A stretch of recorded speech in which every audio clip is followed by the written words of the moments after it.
We're pretty much taught our whole lives to avoid challenges, right? To run from the hard stuff. But what if our biggest struggles are actually gifts? Today, we're going to dive into how the amazing spiritual teacher Wayne Dyer saw his greatest hardships not as curses, but as his greatest blessings.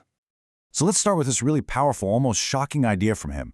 Dyer wasn't just being a Pollyanna here. He genuinely believed that every single thing that happened to him, especially the tough stuff, was a gift. And this wasn't some casual belief. No, this was the absolute foundation of everything he taught.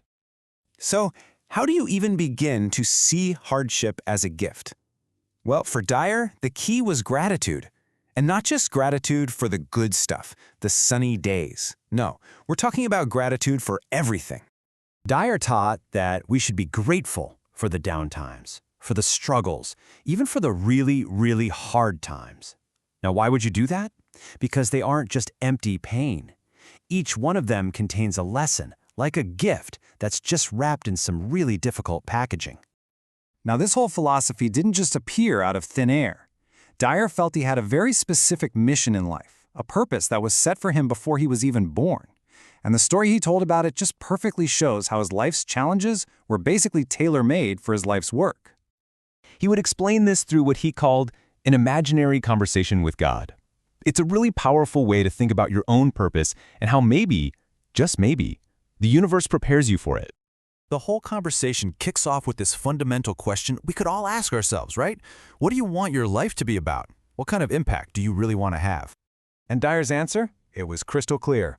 It wasn't about getting famous or rich. It was about teaching one single, powerful concept, self-reliance. The ability to trust yourself, to go inside for the answers, and not be pushed around by the outside world. This was the path he chose. And boom! This is where the story just brilliantly illustrates his core message. The reply from God connects the mission directly to the method. Because think about it, to genuinely teach self-reliance, you can't just read about it in a book. You have to live it. You have to be put in a situation where relying on yourself is literally your only option. So the very place that most of us would see as an absolute tragedy, an orphanage, became, in Wayne Dyer's eyes, the perfect training ground. It wasn't some kind of punishment. It was the ultimate classroom for the lesson he was born to teach. And this wasn't just a quick weekend seminar. He spent a decade, 10 years, of his most formative years in that environment. A full 10 years where the circumstances forced him to learn his life's core theme from the inside out. So the key thing here is the orphanage gave him this unshakable truth. When he later went on to teach self-reliance, nobody could ever question how authentic it was, because he hadn't just studied it. He had survived by it. It was literally etched into his very being. And get this wasn't some lesson he learned as an adult looking back. Dyer said he always knew it. He even remembered being a little first grader out on the playground telling the other kids not to let their teacher manipulate them. That inner compass of self-reliance? It was with him right from the start. This deeply personal experience led Dyer to a universal spiritual idea from his own teacher, the ancient philosopher Lao Tzu, who talked about this fundamental conflict that's going on inside all of us. So Lao Tzu described two competing identities. You've got your essential nature, that's the real you, perfect and faultless, right at your core, and then there's the counterfeit nature. This is the identity we build up from the world's opinions and expectations, and it causes us to forget who we truly are. Think of it as the difference between your deep gut feeling and what you think you should do. Here's the full quote, and it just gets right to the heart of it. We are all born with this perfect internal guidance system. But over time, the world just layers on so much noise that we start to believe the counterfeit version of ourselves is actually the real one.